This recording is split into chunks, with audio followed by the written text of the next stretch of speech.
काली तो सुदशा व्रत से आमे माँ महालक्ष्मीकर अति प्रिय दसपुरा मंडा प्रस्तुत करवा। यह पानी सिझेबा जहाद्वारा पिठा बहुत नरम हम, कम समय मध्य प्रस्तुत हम। तेबे चलतु आज रेसिपी देखि नबा। नमस्कार, जय जगन्नाथ सांग मैंने मो मानसी आपण मानक कुकुइथि मानसी रे बहुत बहुत स्वागत। चलतु आज दसपुरा पानी सिझा मंडा देखि नबा। एठी मंडा पिठा पाई मु चाउल भिजै नेछि। एठी गोटे कप चाउल भिजै नेछि। चाउल को प्रथमे भल भाबरे धोई नेछि। एबे आउ अल्प पानी देकी 2 रु 3 घंटा पाई भिजै नबा। एठी 2-3 घंटा पर एबे चाउल को मु गोटे जाली रे छाणी नेछि।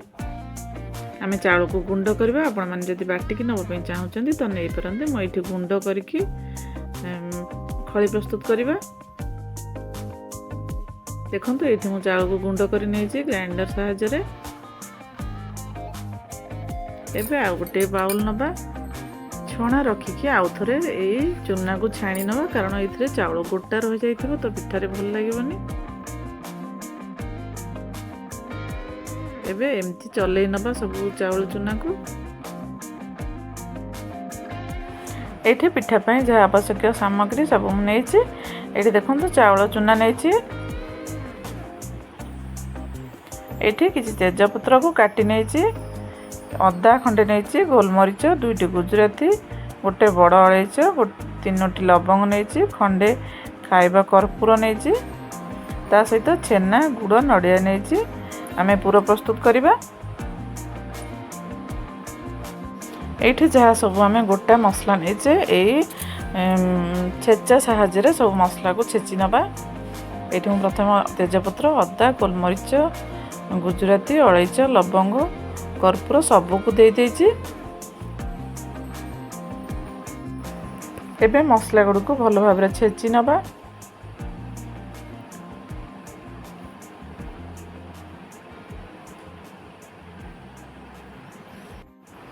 एठी भलो भाबरे छेची सारला परे आ गोटे प्लेट को हम बाहर करि नबा मसला गुडी को।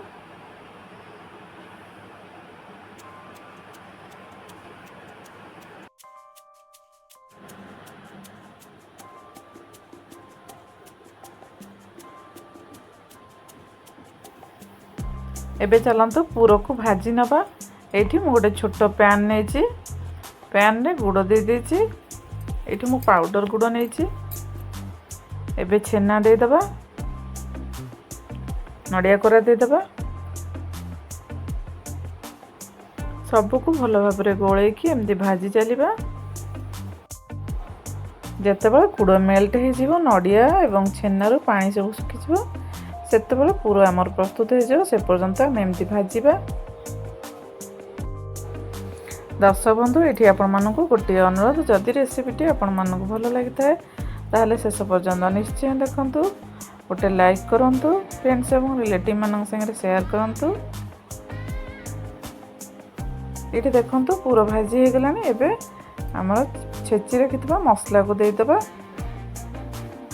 भलो भाबरे गोळे नबा।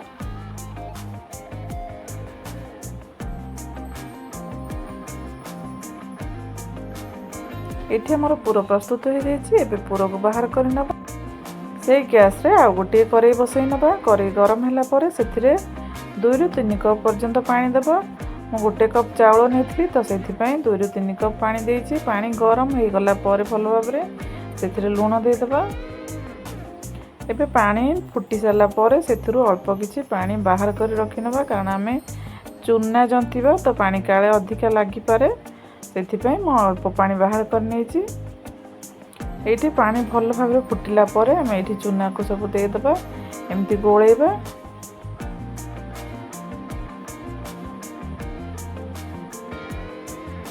जदि आपण माने एमती चूना रे प्रस्तुत करि पारु नाहंती ताहले चाउल को बाटिकी एमती खळी प्रस्तुत करि पारंती। एठी गैस रो फ्लेम को ऑफ करी एमती घोड़ेई नबा 5 मिनिट पई के। 5 मिनिट परे मु कवर बाहर कर नेछि। देखंतु खळी बहुत नरम होईछि।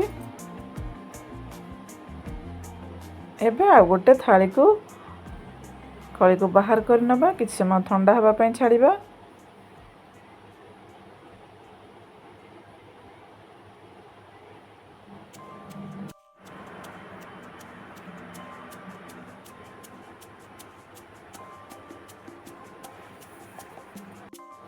ଏଇଠି ଖଳିକୁ ଅଳ୍ପ ଟିକେ ଚକଟିକି ଦେଖେଇଛି, ଦେଖନ୍ତୁ କେତେ ନରମ ହେଇଛି। ଆପଣମାନେ ଯେମିତି ବଟା କରନ୍ତୁ କିମ୍ବା ଚୁନା କରନ୍ତୁ, ଯେଉଁଥିରେ କରନ୍ତୁ, ଖଳି ବହୁତ ନରମ ହେବ। ତ ସେଥିପାଇଁ ପାଣିର ଭାଗ ମାପ ନିହାତି ଜରୁରୀ। ତ ପାଣି ଅଧିକା ଦେଲେ ଖଳି ପାଣିଆ ହେଇଯିବ, କମ୍ ଦେଲେ ଟାଣ ହେଇଯିବ। ଯେତିକି ଆମେ ଚାଉଳ ଚୁନା ନେଉଛେ କିମ୍ବା ବଟା ନେଉଛେ କିମ୍ବା ଚାଉଳ ନେଉଛେ, ସେଇ ହିସାବରେ ଆମେ ପାଣିକୁ ଦେବା। ଏଇଠି 1 କପ୍ ଚାଉଳ ନେଇଥିଲି, ତ 2 ରୁ 2.5 କପ୍ ପାଣି ମୋତେ ଲାଗିଲା ଚୁନା ପାଇଁକା, ଖଳି ପ୍ରସ୍ତୁତ କରିବା ପାଇଁ। ଏଠି ଖଳି ଭଲ ଭାବରେ ଚକଟି ନେଇଛି। ଏବେ ଦେଖନ୍ତୁ ଗଢ଼ି ନେଇଛି।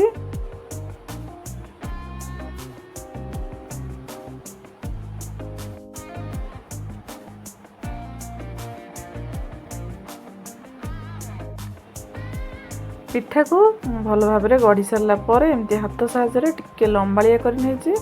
ଆପଣମାନଙ୍କୁ ଯେମିତି ପସନ୍ଦ ଆପଣମାନେ ସେମିତି ସାଇଜ ସେପ୍ ଦେଇପାରନ୍ତି।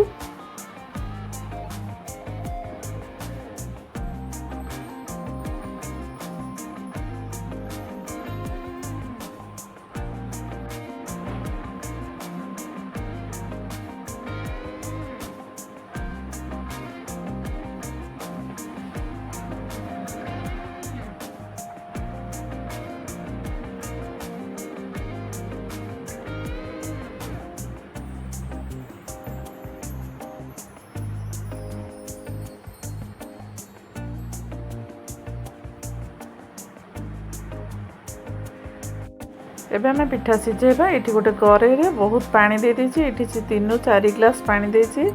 ପାଣି ଫୁଟିଲା ପରେ ସେଥିରେ ଅଳ୍ପ ଟିକେ ଲୁଣ ଦେଇ ଦେଇଛି, କାରଣ ପିଠା ଆମକୁ ଅଲଣା ଲାଗିପାରେ, ପାଣିରେ ସିଝିବ ନା, ତ ଫିକା ଲାଗିବ। ଏଠି ଅଳ୍ପ ଲୁଣ ଦେଇଛି। ପାଣି ଭଲ ଭାବରେ ଫୁଟିଲା ପରେ ପିଠାକୁ ଏମିତି ଗୋଟି ଗୋଟିକିରି ଧୀରେ ଧୀରେ ଦେଇଦେବା। ଏଠି ବହୁତ ସାରା ପିଠା ଦେବାନି, ଏଠି ମୁଁ 5ଟି ପିଠା ଦେଇଛି।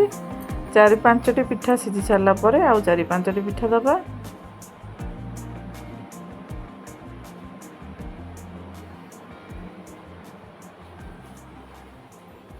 ଏଠି 5 ମିନିଟ୍ ପରେ ଦେଖନ୍ତୁ ପିଠାର ସାଇଜ ଡବଲ ହେଇଯାଇଛି, ନରମ ଦେଖାଯାଉଛି ମଧ୍ୟ। ଏବେ ପିଠା ସବୁକୁ ଆମେ ଜାଲି ସାହାଯ୍ୟରେ ଏମିତି ଧୀରେ ଧୀରେ ପ୍ଲେଟ୍କୁ ବାହାର କରି ନେବା।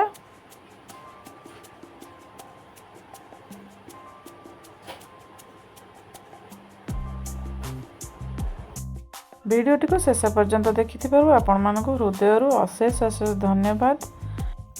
ରେସିପିଟି ଯଦି ଆପଣମାନଙ୍କୁ ଭଲ ଲାଗିଥାଏ ତାହେଲେ ଆପଣମାନେ ନିଶ୍ଚୟ ଗୋଟେ ଲାଇକ୍ କରନ୍ତୁ, ଫ୍ରେଣ୍ଡସ୍ ଏବଂ ରିଲେଟିଭ୍ ମାନଙ୍କ ସାଙ୍ଗରେ ସେୟାର କରନ୍ତୁ।